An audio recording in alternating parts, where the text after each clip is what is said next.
আমাৰ শ্ৰদ্ধাৰ ৰতন টাটা ডাঙৰীয়াই এটা সপোন দেখিছিল যেতিয়া চাৰিজন মানুহ এখন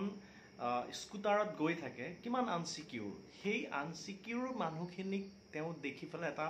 সপোন দেখিছিল যে প্ৰত্যেক ঘৰ মানুহৰ ঘৰতে যাতে এখন গাড়ী থাকে চাৰিচকীয়া যাতে বৰষুণ আদি নপৰে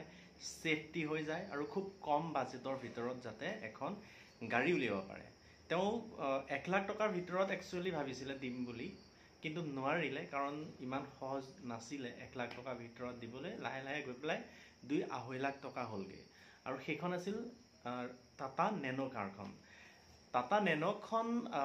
বহু মানুহৰ বাবে আকৰ্ষণীয় হৈ পৰিছিলে বহুতে লৈছিলেও কিন্তু যিবিলাক আছিলে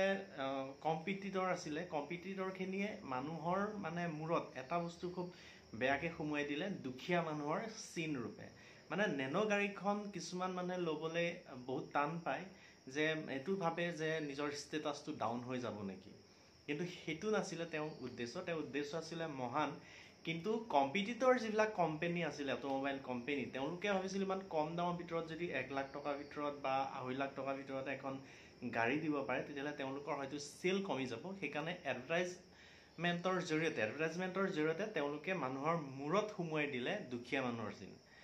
সেইকাৰণে কি কৰে কিছুমান ধনী মানুহৰ ঘৰতহে নেনো কাৰখন দেখিবলৈ পোৱা যায় 2-3খন গাড়ী আছে তাৰ মাজত এখন টাটা নেনো গাড়ী যিটো লুকস আছিলে দেখিবলৈ ভাল আছিলে আৰু যদিও ভাল আছিলে বহুতে ল'ব বিচৰা নাছিলে আৰু এতিয়া বৰ্তমান 2024ত যদিও ৰতন টাটা ডাঙৰীয়া আমাৰ মাজত নাই তেওঁ সেই সপোনৰ গাড়ীখন এক নতুন ৰূপত আহি আছে 2024ত বিভিন্ন কালাৰত আহিছে বৰ আকৰ্ষণীয় মই স্ক্ৰীনত আপোনালোকক দেখাই আছো আপোনালোকৰ যাৰ গাড়ী নাই বা ল'ম বুলি আপোনালোকে ভাবে তেতিয়াহ'লে আপোনালোকে ল'ব পাৰে যিটো দুখীয়া মানুহৰ চিন সেইটো পাহৰি আপোনালোকে সপোন পূৰণ আপোনালোকে কৰিব পাৰে দুখীয়া মানুহৰ চিনটো বনোৱাটো এটা অটোমোবাইল কোম্পানীৰহে এটা মাৰ্কেটিং ষ্ট্ৰেটেজি মানুহৰ মূৰত সোমোৱাই দিলে নিজৰ হেৰিটো চাব লাগে যে মানে